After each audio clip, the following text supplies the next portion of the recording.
¿Alguna vez te has preguntado si los orígenes de la Iglesia Católica son realmente como te los han contado?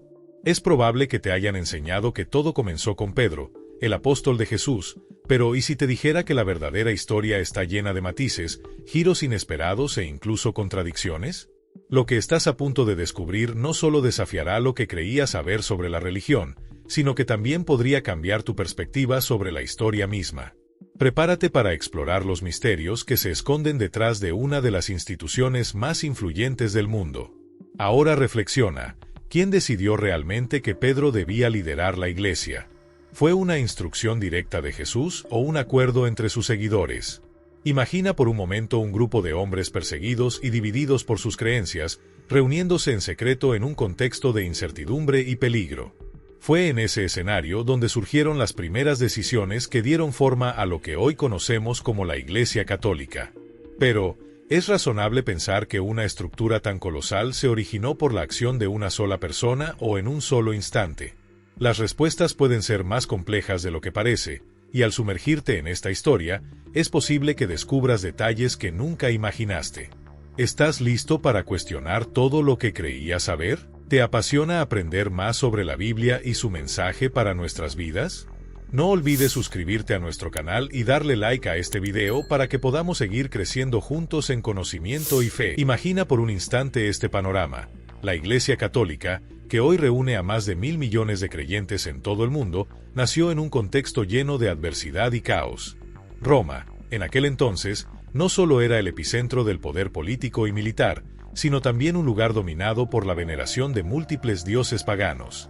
En medio de esta complejidad, los primeros seguidores de Cristo enfrentaban una doble lucha: mantener viva su fe y encontrar la manera de sobrevivir en un entorno donde la persecución era una amenaza constante. El Imperio Romano no era un terreno fértil para nuevas creencias, era un mundo regido por estrictas jerarquías y tradiciones profundamente arraigadas. Los cristianos, a menudo vistos como un grupo pequeño y radical, tuvieron que adaptarse rápidamente, reuniéndose en secreto y creando una red de apoyo mutuo para protegerse de las constantes acusaciones y castigos. La valentía y la determinación de estos primeros creyentes no solo les permitió superar la adversidad, sino también establecer las bases de lo que siglos después se convertiría en una de las instituciones más duraderas y poderosas de la historia. ¿Cómo lograron transformar una causa aparentemente frágil en un movimiento global? La respuesta radica en su resiliencia y su capacidad para desafiar las normas de su tiempo. ¿Cómo logró un grupo marginal, perseguido y desacreditado convertirse en la religión oficial del poderoso Imperio Romano? Este impresionante ascenso no se debió a un simple golpe de suerte ni a un milagro inesperado. Fue el resultado de una estrategia meticulosamente construida a lo largo del tiempo. Algo que rara vez se menciona es que la Iglesia Católica no apareció de la noche a la mañana ni fue fruto de un mandato divino explícito. Fue el producto de décadas, incluso siglos, de decisiones humanas, desde reuniones clandestinas llenas de incertidumbre hasta los grandes concilios que definieron sus dogmas y prácticas. Cada uno de estos pasos estuvo impregnado de conflictos, intensos debates y, en ocasiones, decisiones que parecían contradecir las enseñanzas originales de Cristo. Entonces, ¿qué impulsaba a estas figuras clave? ¿Era un profundo compromiso con la fe, un deseo de poder o quizás una mezcla compleja de ambos? Este misterio ha fascinado a historiadores y teólogos durante siglos. Consideremos al apóstol Pedro, reconocido como el primer papa y figura fundamental en esta historia. Su papel central es indiscutible, pero surge una pregunta crucial. ¿Realmente tenía la intención de establecer una iglesia organizada como la conocemos hoy? Según las Escrituras, Jesús le dijo: «Tú eres Pedro, y sobre esta roca edificaré mi iglesia». Sin embargo, ¿es esta declaración suficiente para afirmar que Pedro fue el fundador de toda una institución? O, tal vez, la iglesia que conocemos hoy tomó forma a partir de interpretaciones posteriores y decisiones estratégicas tomadas mucho después de su tiempo. Vamos a desentrañar juntos estas complejas capas de historia y fe. ¿Estás listo para ir más allá de lo que siempre te han contado? ¿Qué quiso decir realmente Jesús cuando mencionó la palabra iglesia? ¿Se refería a un edificio físico, a una institución organizada o a algo completamente distinto? Las palabras de Jesús han sido interpretadas de tantas maneras a lo largo de los siglos que han provocado divisiones profundas y permanentes entre los creyentes. Pero aquí viene algo que quizás no sabías: la Biblia nunca menciona explícitamente una iglesia católica. De hecho, el término católico, que significa universal, no se utilizó hasta mucho después de la muerte de los apóstoles. Fue Ignacio de Antioquía, alrededor del año 107 después de Cristo, quien usó esta palabra por primera vez para describir a la comunidad cristiana. Entonces, si los primeros apóstoles no emplearon este término, surge una pregunta intrigante: ¿quién tomó la decisión de llamar católica a la Iglesia, y cuál fue la razón detrás de esta elección? Para comprenderlo, es necesario retroceder en el tiempo y sumergirse en los comienzos del cristianismo. Imaginemos un movimiento revolucionario, liderado no por figuras de poder o académicos, sino por pescadores, recaudadores de impuestos y personas marginadas por la sociedad. Estos hombres y mujeres desafiaron las normas religiosas y culturales de su época, llevando un mensaje que, aunque poderoso, iba en contra de las creencias establecidas. La fuerza de este movimiento no radicaba en títulos o riquezas, sino en la capacidad de conectar con los corazones de las personas comunes, en la promesa de esperanza y redención. Pero, ¿cómo evolucionó este grupo humilde y diverso para convertirse en una organización global? Para responder, debemos examinar los eventos que moldearon su identidad, desde las primeras comunidades perseguidas hasta los momentos clave en los que el cristianismo comenzó a institucionalizarse. Lo que descubriremos podría cambiar por completo tu perspectiva sobre los orígenes de la fe cristiana. La persecución de los cristianos en el Imperio Romano fue despiadada y aterradora. Eran vistos como herejes, enemigos del Estado, y muchos encontraron su final en las arenas, enfrentándose a fieras o siendo ejecutados públicamente para entretener a las multitudes. Pero aquí surge una pregunta fascinante: ¿cómo pasó este grupo marginado, perseguido y reducido al silencio a convertirse en una élite influyente y en la religión oficial del imperio? La respuesta nos lleva a uno de los momentos más decisivos de la historia: la llegada de Constantino el Grande. Constantino, un líder visionario y estratega por excelencia, cambió para siempre el rumbo del cristianismo. Su conversión en el siglo IV al cristianismo marcó un punto de inflexión, pero no caigamos en la tentación de pensar que fue un acto puramente espiritual.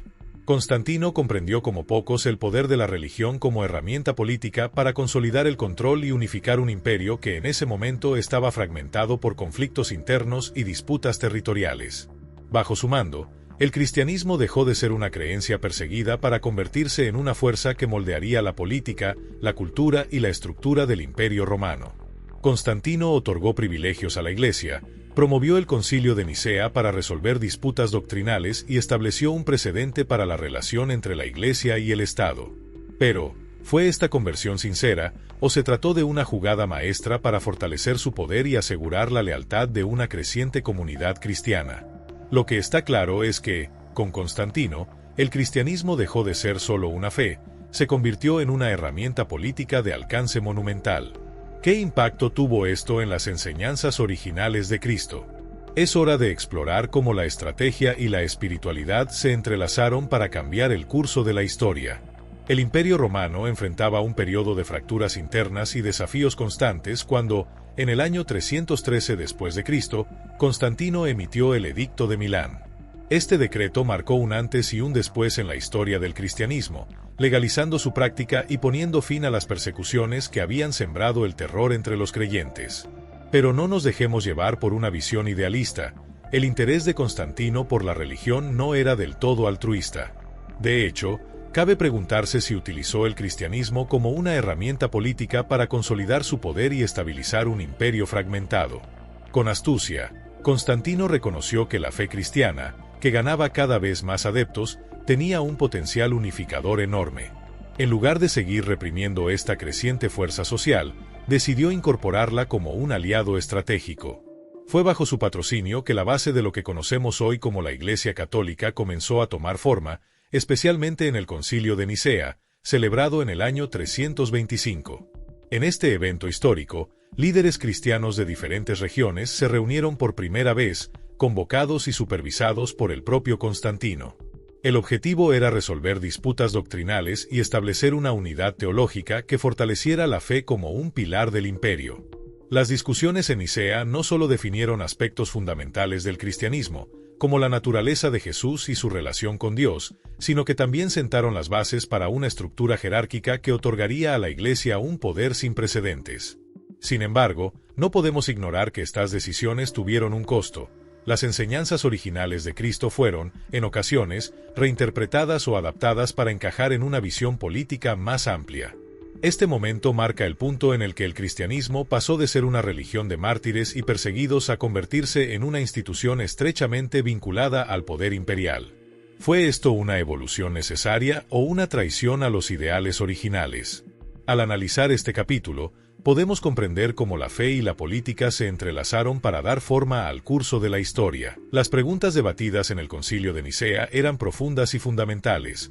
¿Jesús era completamente divino, completamente humano o una combinación de ambas naturalezas?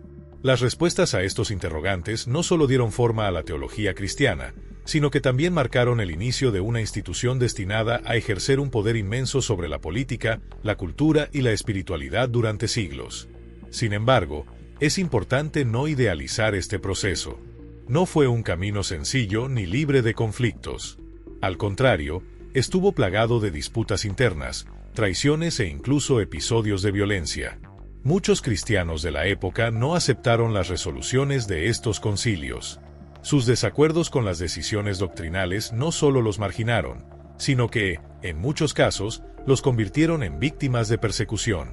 Lo irónico es que los mismos seguidores de una fe nacida bajo la opresión terminaron persiguiendo a quienes no compartían su visión. Este periodo de tensión marcó el inicio de divisiones dentro del cristianismo que perdurarían durante siglos, con interpretaciones que se alejaban de las enseñanzas originales de Cristo. El Concilio de Nicea fue mucho más que una reunión de líderes religiosos, fue un evento donde la política y la religión se fusionaron de manera irreversible. Constantino entendió que un cristianismo unificado era esencial para la estabilidad de su imperio, pero este intento de unificación tuvo un costo elevado. Las creencias alternativas y las voces disidentes fueron sistemáticamente silenciadas, dejando en evidencia cómo el poder, una vez entrelazado con la fe, podía moldear la religión para servir intereses políticos. ¿Qué tan lejos estaban estas decisiones de las enseñanzas de amor y unidad que Jesús predicó? Este es el legado complejo que continuamos explorando hoy. ¿Puedes imaginar que aquellos mismos seguidores de Cristo, quienes alguna vez fueron brutalmente perseguidos por los romanos, terminaron persiguiéndose entre ellos? Este giro impactante en la historia deja claro que la creación de la Iglesia Católica no se limitó únicamente a cuestiones de fe, sino que también estuvo profundamente influenciada por la lucha por el poder y el control. Esto nos lleva a una pregunta tan inquietante como reveladora. ¿Hasta qué punto lo que hoy identificamos como católico refleja las enseñanzas originales de Jesús? ¿Y cuánto de ello ha sido moldeado por decisiones humanas y políticas tomadas a lo largo de los siglos? La línea entre lo divino y lo estratégico parece desdibujarse, y explorar este tema nos obliga a reconsiderar muchas de nuestras suposiciones sobre la fe y la historia. Este no es un cuestionamiento simple ni trivial. Es una invitación a reflexionar sobre cómo una fe nacida en la humildad, liderada por pescadores y marginados, se transformó en una de las instituciones más poderosas del mundo. ¿Cuántos de los ideales originales de amor, compasión y humildad sobrevivieron a los procesos de institucionalización y adaptación al poder político? Examinar este legado es una oportunidad para profundizar en la historia de la religión y comprender mejor las fuerzas que la moldearon. Lo que descubramos podría desafiar lo que siempre hemos creído. ¿Estás listo para seguir cuestionando? Esto no es una crítica, sino una invitación abierta a reflexionar. ¿Alguna vez te has detenido a pensar por qué algunas doctrinas son como las conocemos hoy? ¿O por qué ciertos libros fueron seleccionados para formar parte de la Biblia, mientras otros fueron descartados? Las respuestas a estas preguntas son más complejas y sorprendentes de lo que podrías imaginar, y nos llevan a explorar los intrincados caminos de la historia y las decisiones humanas que moldearon el cristianismo. Descubre enseñanzas transformadoras y verdades bíblicas que iluminan nuestro camino. Suscríbete y dale like para ayudarnos a compartir este mensaje con más personas. Lejos de ser una historia cerrada, este relato está lleno de matices, misterios y decisiones que dejaron huella en los primeros siglos de esta fe. Cada elección, Cada debate y cada exclusión de textos influyó en la forma en que entendemos hoy las enseñanzas de Jesús y los pilares de la Iglesia. Detrás de cada doctrina y cada página de la Biblia hay un contexto, una intención y, en muchos casos, una disputa. Pero esto es solo el comienzo.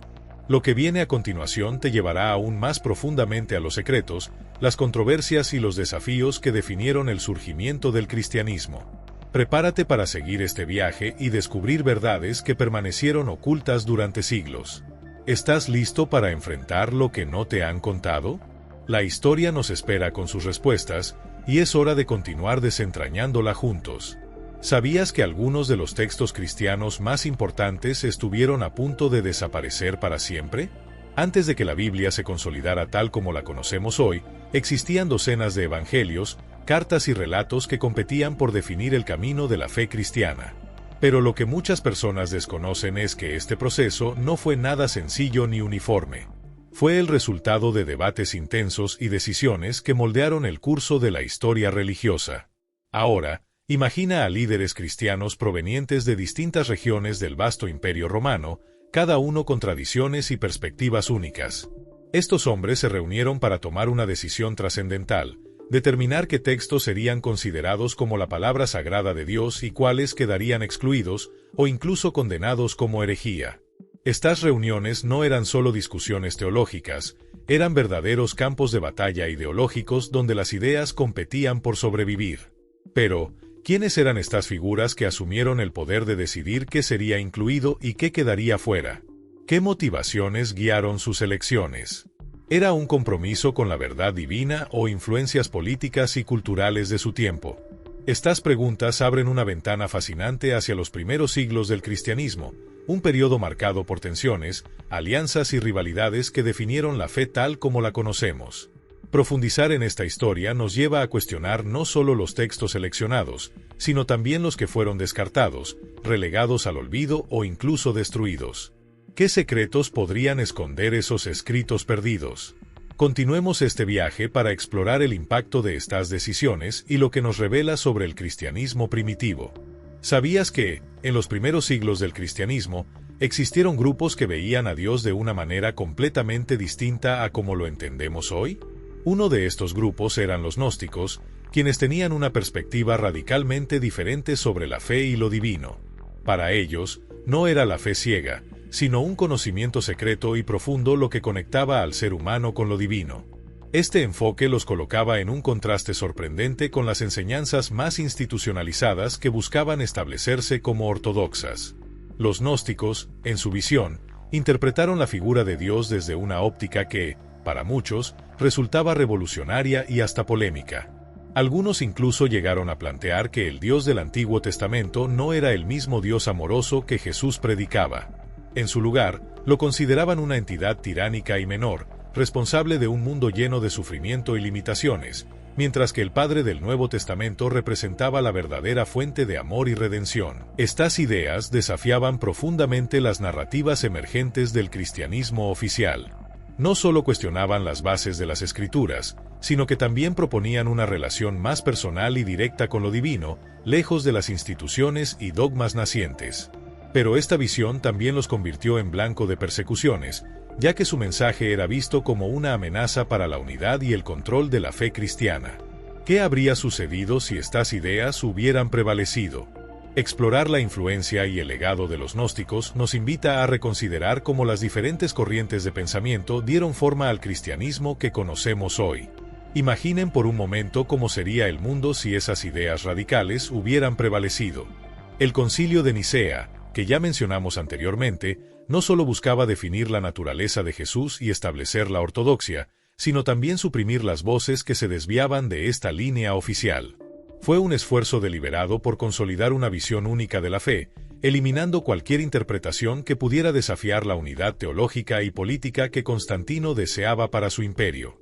Muchos textos que presentaban estas perspectivas alternativas, como las de los gnósticos, fueron condenados como heréticos y destruidos de forma sistemática. Durante siglos, sus ideas permanecieron en la sombra, silenciadas por la historia oficial. Sin embargo, la verdad tiene una forma peculiar de salir a la luz. En 1945, los evangelios gnósticos fueron descubiertos en Nag Hammadi, Egipto, revelando un panorama completamente nuevo sobre los primeros años del cristianismo. Estos textos, escritos por creyentes cuya fe era profundamente introspectiva y centrada en el conocimiento espiritual, nos ofrecen una ventana a un cristianismo diverso y dinámico, lleno de debates y matices. Entre sus páginas, encontramos interpretaciones de Jesús y lo divino que desafían las narrativas tradicionales, abriendo preguntas sobre cómo se moldearon las creencias que hoy damos por sentadas. ¿Qué impacto habrían tenido estas ideas si hubieran sido aceptadas en lugar de suprimidas? Este hallazgo nos recuerda que la historia de la fe es mucho más compleja de lo que solemos imaginar y que aún hay verdades ocultas esperando ser descubiertas. ¿Qué más podría estar esperando bajo el polvo de los siglos? Estos textos revelan un panorama sorprendente de los primeros años del cristianismo, donde la diversidad de pensamiento no solo existía, sino que era la norma. Era un tiempo en el que diferentes interpretaciones y creencias convivían en un dinamismo constante, configurando un mosaico espiritual único. Pero, ¿qué ocurrió para que esa riqueza de ideas fuera suprimida? ¿Cómo se pasó de un cristianismo plural a una fe unificada bajo dogmas específicos? Y más importante aún, ¿qué implicaciones tiene esto para la forma en que entendemos la fe en la actualidad? Tomemos a Pedro como ejemplo. La tradición católica lo venera como el primer papa, la figura sobre la cual se edificó la Iglesia. Sin embargo, cuando miramos la evidencia histórica, el panorama se vuelve mucho más ambiguo. En el libro de los Hechos de los Apóstoles, Pedro desempeña un papel significativo como uno de los líderes del movimiento cristiano, pero nunca se le menciona como el líder absoluto e indiscutible. Más bien, su influencia parece compartir espacio con figuras como Santiago y Pablo, quienes también jugaron roles clave en la expansión de la fe. Este detalle plantea preguntas fundamentales sobre cómo se consolidó la autoridad de Pedro en la tradición. ¿Fue una evolución natural de los eventos o una construcción posterior para justificar la estructura jerárquica que surgió con el tiempo? Examinar estas discrepancias históricas no solo nos permite entender mejor los orígenes del cristianismo, sino también reflexionar sobre cómo las narrativas se adaptaron para responder a necesidades políticas, sociales y teológicas. ¿Cuánto de lo que damos por hecho hoy se basa en la historia, y cuánto en interpretaciones construidas con el tiempo? La respuesta a estas preguntas podría redefinir lo que pensamos sobre los cimientos de la fe cristiana. En el Concilio de Jerusalén, uno de los eventos más importantes del cristianismo primitivo, surge un detalle fascinante. Parece que Santiago, el hermano de Jesús, ocupaba una posición de mayor prominencia y autoridad dentro de la comunidad cristiana. Esto nos lleva a cuestionar cómo se consolidó la idea de Pedro como la roca sobre la cual se fundó la Iglesia. ¿Es este un relato histórico exacto o una narrativa desarrollada con el tiempo para fortalecer la autoridad de una institución en formación? Aquí es donde entra en juego una compleja combinación de interpretación teológica y construcción institucional. La famosa declaración de Jesús a Pedro, «Tú eres Pedro, y sobre esta roca edificaré mi iglesia», ha sido interpretada de diversas maneras a lo largo de los siglos. Mientras algunos la consideran un mandato directo, otros sugieren que fue un simbolismo, posteriormente adoptado para justificar la centralización de la autoridad eclesiástica. La idea de Pedro como piedra angular de la Iglesia parece ser el resultado de un esfuerzo consciente por parte de los primeros líderes para establecer una narrativa unificadora que legitimara la estructura jerárquica naciente.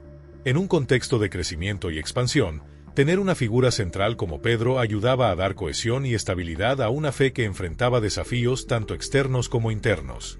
Este proceso no solo definió el papel de Pedro, sino que también marcó un punto de inflexión en cómo se interpretaron las enseñanzas de Jesús. La mezcla de teología y estrategia institucional moldeó las bases de lo que hoy conocemos como Iglesia Católica. Sin embargo, nos deja con una pregunta clave: ¿cómo sería la fe cristiana si estas narrativas hubieran tomado un rumbo diferente? Explorar estos orígenes nos invita a reflexionar sobre las dinámicas entre fe, poder y tradición. ¿Qué más podemos aprender al mirar con nuevos ojos el pasado? ¿Puedes imaginar que uno de los fundamentos de la Iglesia esté basado más en la tradición que en la evidencia histórica directa? Este es un pensamiento fascinante y, al mismo tiempo, provocador. Pero aún más intrigante es el papel central que Roma asumió en el cristianismo. Si Jesús vivió y murió en Jerusalén, ¿por qué la ciudad eterna, a miles de kilómetros de los eventos originales, se convirtió en el epicentro de la fe cristiana? La respuesta no se encuentra solo en la teología, sino también en las dinámicas políticas y culturales del Imperio Romano. Roma, como capital del imperio más poderoso de la época, simbolizaba algo más que dominio territorial.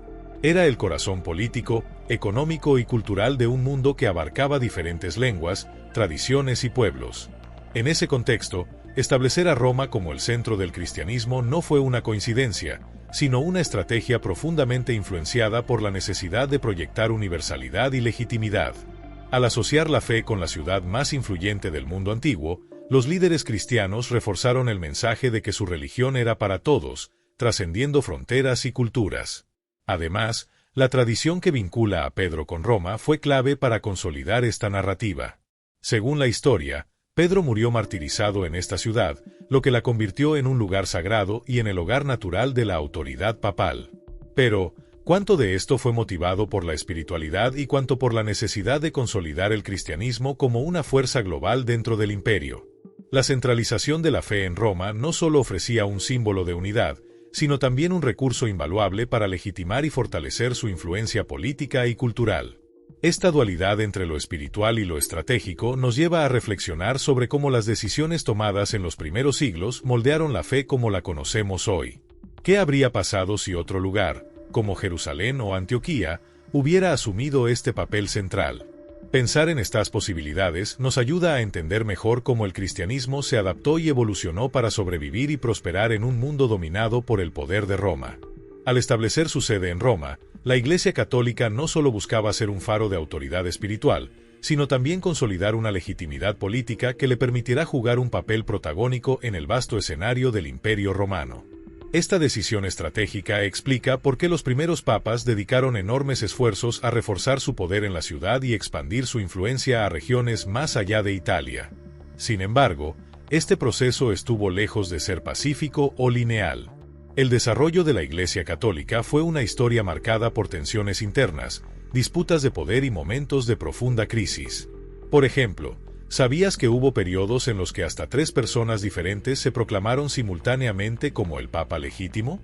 Estos episodios, conocidos como el Cisma de Occidente o la crisis de los 3 papas, fueron un reflejo de las luchas políticas y religiosas que sacudieron los cimientos de la institución.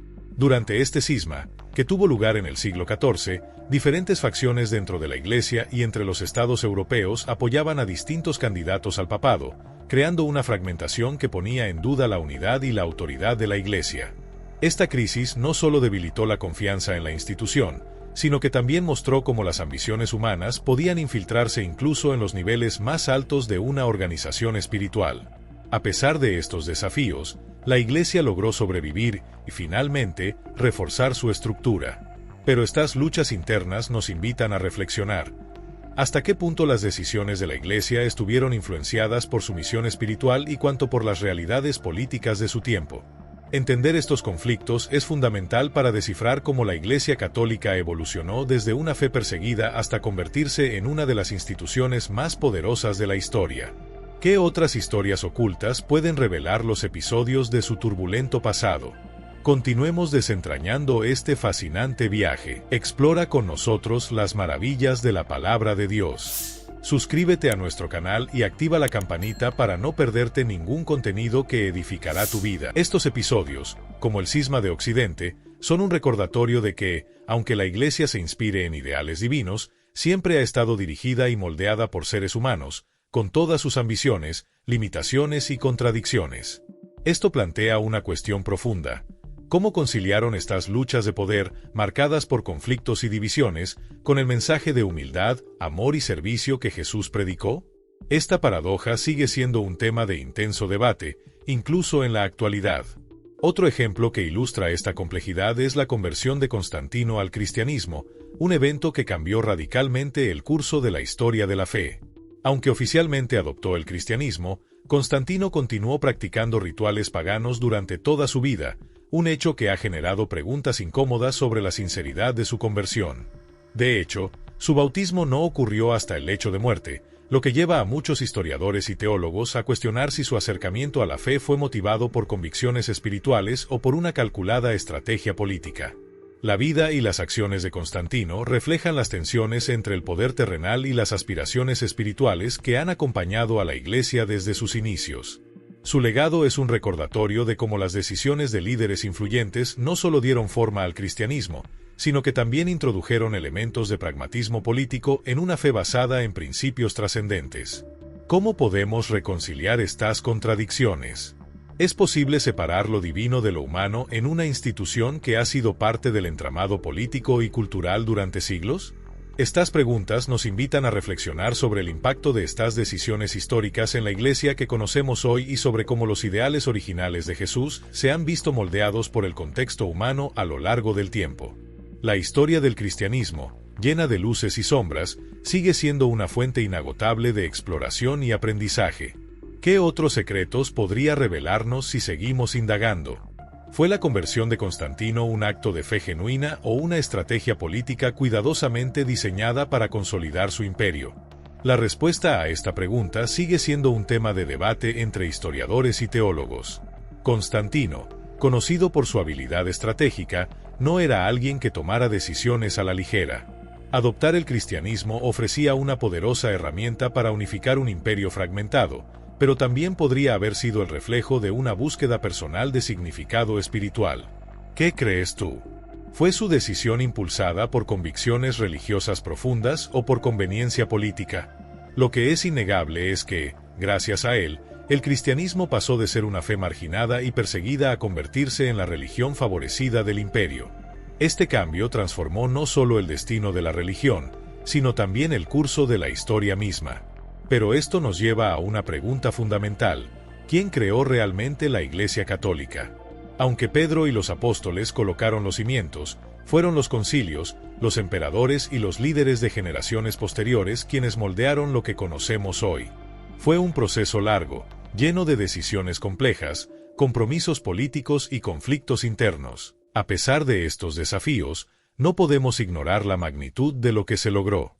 Con todos sus defectos, contradicciones y controversias, la Iglesia Católica ha desempeñado un papel central en la historia, la cultura y la espiritualidad de miles de millones de personas. Es el producto de siglos de evolución, de lucha constante y de una fe que resistió las pruebas del tiempo. Pero, más que eso, nos recuerda que incluso las instituciones más grandes y duraderas están profundamente arraigadas en los sueños, las dudas y las decisiones de seres humanos como tú y yo. Así que te dejo con esta reflexión. La Iglesia Católica, tal como la conocemos hoy, no es solo el resultado de un momento o de una figura singular, sino de generaciones enteras que contribuyeron con sus propias perspectivas, esfuerzos y aspiraciones. Ahora que conoces todo esto, ¿cómo lo ves?